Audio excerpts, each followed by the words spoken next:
പുന്നപ്പുഴയുടെ ഗതി മാറി ഒഴുകുന്നത് സാധാരണ നിലയിലേക്ക് മാറ്റാനുള്ള ശ്രമങ്ങൾ നടക്കുകയാണ്. വെള്ളാർമല സ്കൂളിന്റെ മുൻവശത്തെ പാറകൾ ഒരു പരിധിവരെ നീക്കം ചെയ്തു കഴിഞ്ഞു. യന്ത്രസാമഗ്രികൾ ഉപയോഗിച്ചുള്ള പരിശോധനയാണ് പ്രദേശത്ത് തുടരുന്നത്. ബെയിലി പാലത്തിനടുത്താണ് ദീപക് മലയമ്മ ഇപ്പോൾ നിൽക്കുന്നത്. സ്കൂളിന്റെ മുകൾ ഭാഗത്ത് TV പ്രസാദുമുണ്ട്. നമുക്കാദ്യം ദീപക് മലയമ്മയിലേക്ക് പോകാം. ദീപക് മലയമ്മ, ഒരു ഭാഗം മുഴുവൻ പൂർണ്ണമായി മാറിപ്പോയതാണ് ആ ദുരന്തം നടന്നതിന്റെ അന്ന് തന്നെ നമുക്ക് കാണാൻ കഴിഞ്ഞത്. അതിൽ പുഴയുടെ ഗതിമാറ്റം, പുഴ ഒഴുകിയിരുന്ന വശം തന്നെ മാറിപ്പോകുന്നു, വിസ്തൃതി കൂടുന്നു, വീണ്ടും ചെറുതാകുന്നു. അവിടെ ഇപ്പോൾ ഈ 8ാം ദിനത്തിലെ സാഹചര്യം എങ്ങനെയാണ് ദീപക്?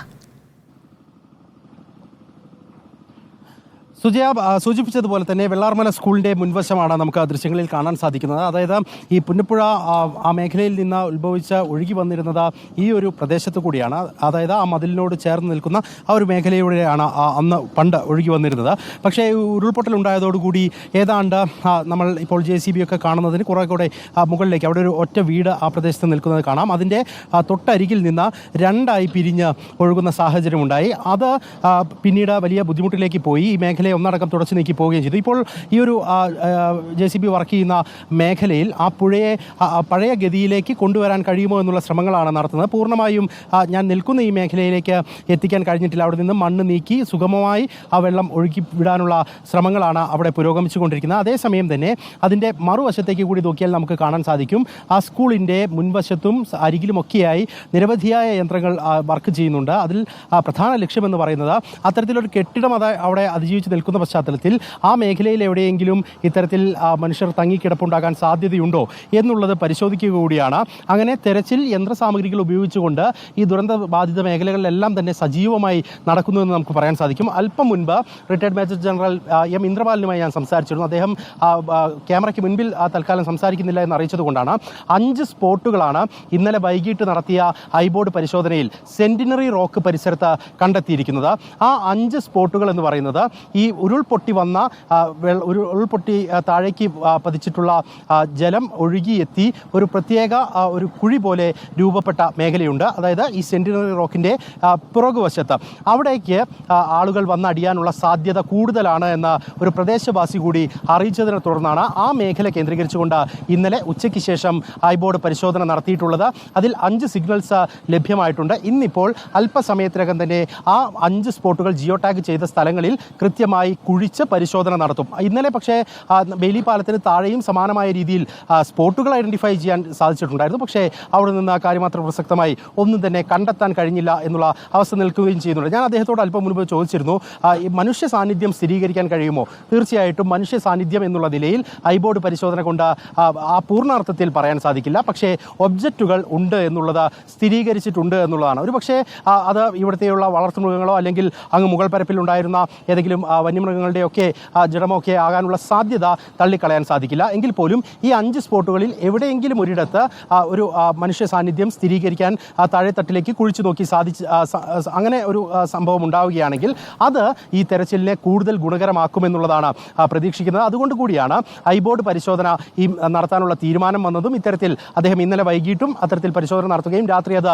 ഇന്റർപ്രറ്റ് ചെയ്തതിന് ശേഷം 5 സ്പോട്ടുകൾ എന്നുള്ള നിലയിലേക്ക് മാറുകയും ചെയ്തിട്ടുള്ളത്. ഇനി നേരത്തെ സൂചിപ്പിച്ചതുപോലെ ഇതിൻ്റെ പരിശോധനയുടെ ഘട്ടത്തിലേക്ക് വരുമ്പോൾ 6 മേഖലകൾ കേന്ദ്രീകരിച്ചാണ് എന്നുള്ളത് നമ്മൾ നേരത്തെ തന്നെ വിശദീകരിച്ചതാണ്. ആ 6 മേഖലകളിൽ തന്നെ ഇന്ന് പുഞ്ചിരിമട്ടം, മുണ്ടക്കൈ, ചൂരൽമല, വില്ലേജ് റോഡ് പരിസരം തുടങ്ങി മേഖലകളൊക്കെ കേന്ദ്രീകരിച്ചുകൊണ്ട് എന്തൊക്കെയാണ് നടന്നിട്ടുള്ളത്, ഇനി ഏതൊക്കെ മേഖലകളിലേക്ക് കൂടി കൂടുതൽ ശ്രദ്ധ ചെലുത്തേണ്ടതുണ്ട് തുടങ്ങിയ കാര്യങ്ങളിലൊക്കെ തന്നെ ഒരു അവലോകനം നടത്തേണ്ടതുണ്ട്. അതിൻ്റെ ഭാഗമായി അല്പം മുൻപ് മന്ത്രി K രാജനും മന്ത്രി AK ശശീന്ദ്രനും ഈ പുഞ്ചിരിമട്ടം ഉൾപ്പെടെയുള്ള മേഖലകളിൽ സന്ദർശനം നടത്തിയിട്ടുണ്ട്. അല്പസമയത്തിനകം തന്നെ അവർ ബെയിലി പാലത്തിനടുത്തേക്ക് എത്തിയതിനു ശേഷം മാധ്യമങ്ങളെ കാണും. ആ ഘട്ടത്തിൽ അത് സംബന്ധിച്ച് എന്താണ് നിലവിലെ സ്റ്റാറ്റസ് എന്നുള്ളത് ഔദ്യോഗികമായി അവർ അറിയിക്കുകയും ചെയ്യും. ഇപ്പോൾ നമുക്ക് ദൃശ്യങ്ങളിൽ കാണാൻ സാധിക്കുന്നത് ഇത് അല്പം മുൻപ് വരെ കനത്ത മഴ ഈ മേഖലയിൽ തുടരുന്നുണ്ടായിരുന്നു.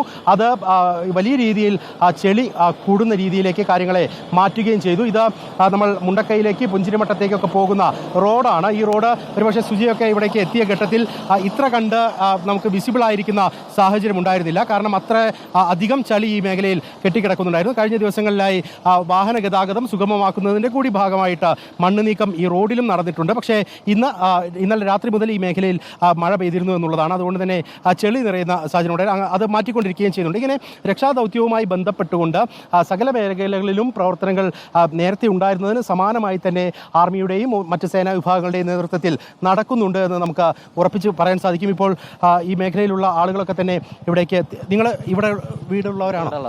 എവിടെയായിരുന്നു വീട്? റാട്ടപ്പാടി മുണ്ടക്കൈ ഭാഗത്ത്. എന്താ വീടിൻ്റെ അവസ്ഥ? അറിയില്ല, പോയി നോക്കട്ടെ. എന്തെങ്കിലും ഉണ്ടെങ്കിൽ എടുക്കാലോന്ന് ഇരുത്തിട്ട് പോവാ, നോക്കിയിട്ട് വരാം. എല്ലാവരും ബാക്കിയുള്ളവരൊക്കെ വീട്ടിലത്തെ എല്ലാവരും സേഫാ. കസിൻസ് കുറേ പേര് പോയിക്കണം. ഏത് ക്യാമ്പിലാമയുള്ള? ഞങ്ങൾ ഗേൾസ് ഹൈസ്കൂൾ. അവരുടെ മാനസികാവസ്ഥ കൂടി നമ്മൾ പരിഗണിക്കേണ്ടതുണ്ട്. വലിയ ദുഃഖത്തിലുള്ള തന്നെയാണ്. കാരണം വീടുകളുടെയൊക്കെ അവസ്ഥ എന്താണെന്ന് അറിയില്ല. കുറേ ദിവസങ്ങൾക്ക് ശേഷം അവർ ഈ മേഖലയിലേക്ക് വരികയാണ്. 8 ദിവസം പിന്നിടുകയാണ്. ഇത്രയും കാലം ജീവിച്ചിരുന്ന ഒരിടത്ത് നിന്ന് പെട്ടെന്ന് മാറിപ്പോകേണ്ടി വന്ന മനുഷ്യരാണ്. അവർക്ക് ഇവിടേക്ക് എത്തുമ്പോൾ ഇനി എന്താണ് ബാക്കിയുള്ളത് എന്നുള്ള ചോദ്യം അവിടെ അവശേഷിക്കുന്നുണ്ട്. പോയി കണ്ടാൽ പോലും സ്വന്തം വീട് ബാക്കിയുണ്ടെങ്കിലും ഇനി എങ്ങനെ ഇവിടെ താമസം സാധ്യമാകുമെന്നുള്ള ചോദ്യമൊക്കെ അവശേഷിക്കുന്നുണ്ട്. കാണുന്നതൊക്കെ പച്ചപ്പ് നിറഞ്ഞിടങ്ങളിൽ യന്ത്രസാമഗ്രികൾ മാത്രമായി മാറുന്ന ഒരു കാഴ്ച കൂടിയാണ്. ചുരൽമല ഇങ്ങനെ ആയിരുന്നില്ല എന്നുള്ളത് നമ്മളെക്കാളൊക്കെ പറയാൻ കഴിയുന്ന മനുഷ്യരാണ്. അവരൊക്കെ ജീവിച്ചു വന്ന സാഹചര്യം ആകെ മാറിപ്പോയിരിക്കുന്നു എന്നുള്ളത് കൂടി ആണ്. അതുകൊണ്ട് തന്നെ അവരുടെ കൂടുതൽ പ്രതികരണങ്ങളിലേക്ക് പോകുന്നതിൽ ബുദ്ധിമുട്ടുണ്ടായിട്ടുണ്ട്. എന്തായാലും ഇത്തരത്തിലാണ് സുജയ ഇവിടുത്തെ കാഴ്ചകൾ. 8ാമത്തെ ദിവസത്തിലേക്ക് കടന്നപ്പോഴും ഇപ്പോഴും സജീവമായി തന്നെ പ്രവർത്തനങ്ങൾ ഏകോപിപ്പിക്കപ്പെടുന്നുണ്ട്. ഏതെങ്കിലും തരത്തിൽ ഏതെങ്കിലും ഒരു മനുഷ്യനെയെങ്കിലും കണ്ടെത്താൻ കഴിയുമെങ്കിൽ അത് ഉറ്റവർക്ക് അവരെ ഒന്ന് കാണിക്കാനെങ്കിലും കഴിയുമെങ്കിൽ എന്നുള്ള നിലയിലാണ് ഇന്നലെ സംസ്കാര ചടങ്ങുകൾ ഉൾപ്പെടെ നടന്നത് നമ്മൾ കണ്ടതാണ്. ഏതാണ്ട് 30 മൃതദേഹങ്ങൾ, പൂർണ്ണാർത്ഥത്തിലുള്ള 30 മൃതദേഹങ്ങളും 153 ഈ ശരീരഭാഗങ്ങളും അത്തരത്തിൽ സംസ്കരിക്കുന്നതിനുള്ള നടപടികൾ പൂർത്തിയാക്കിയിട്ടുണ്ട്. അവിടെ ഒരു പരിമിതി ഉണ്ടായിരുന്നത് 64 സെൻറ്റായിരുന്നു ഭൂമി ഉണ്ടായിരുന്നത് എന്നുള്ളതാണ്. പക്ഷേ ആ 64 സെൻറ്റിൽ പൂർണ്ണമായും മൃതദേഹങ്ങൾ കുഴിയെടുത്ത് വെക്കാൻ കഴിയാത്ത സാഹചര്യമുണ്ടായി. അങ്ങനെ പിന്നീട് DDMAയുടെ പ്രത്യേക ഓർഡർ പ്രകാരം ഒരു 50 സെൻറ്റ് ഭൂമി കൂടി ആ മേഖലയിൽ തന്നെ കണ്ടെത്തുകയും ചെയ്തിട്ടുണ്ട്. അങ്ങനെ ആ കണ്ടെത്തിയ സ്ഥലവും കൂടി ഉപയോഗിച്ചുകൊണ്ടാണ് സംസ്കാരത്തിൻ്റെ നടപടിക്രമങ്ങൾ ഏതാണ്ട് 11:30 പൂർത്തിയാക്കിയിട്ടുള്ളത്. ഇനിയിപ്പോൾ ഇന്ന് ഒക്കെ ലഭിക്കുന്ന മൃതദേഹങ്ങളും അത്തരത്തിൽ DNA ടെസ്റ്റിന് വേണ്ടി വിധേയമാക്കി അതിൻ്റെ നടപടിക്രമങ്ങൾ പൂർത്തിയാക്കി കഴിഞ്ഞാൽ പിന്നീട് പുത്തുമലയിലേക്ക് എത്തിച്ച് സംസ്കരിക്കാനുള്ള നടപടിയിലേക്ക് കടക്കുമെന്നുള്ളത് നമുക്ക് പറയാൻ സാധിക്കും. എന്തായാലും അല്പസമയത്തിനകം തന്നെ മന്ത്രിമാരടങ്ങുന്ന സംഘം ഈ മേഖലയിലെ സന്ദർശനം പൂർത്തിയാക്കിയതിനു ശേഷം മാധ്യമങ്ങളെ കാണുമെന്നുള്ളത് കൂടി പറയാം. ഈ തെരച്ചിലിൻ്റെ നടപടികൾ ആ നിലയിൽ തന്നെ സജീവമായി പുരോഗമിക്കുകയും ചെയ്യുന്നുണ്ട്. സുജയ. ഓക്കെ, ദീപക് മലയമ്മ ഇപ്പോൾ നിൽക്കുന്നത് മുണ്ടക്കൈ ഭാഗത്തേക്ക് പോകുന്ന ആ പുഴയുടെ വീതി ഏറ്റവും കൂടുതലായി ഒഴുകിയ ചൂരൽമല ഭാഗത്തെ ബെയിലി പാലത്തിന് തൊട്ടിപ്പുറത്താണ്. നമുക്ക് ദീപക് നിൽക്കുന്നതിൻ്റെ മുന്നിൽ തന്നെ കാണാം വെള്ളാർമല സ്കൂൾ. ആ സ്കൂളിൻ്റെ അടിഭാഗമൊക്കെ തകർന്നു കിടക്കുകയാണ്. അവിടെയുള്ള പാറകൾ നീക്കുന്നത് നമുക്ക് കാണാം.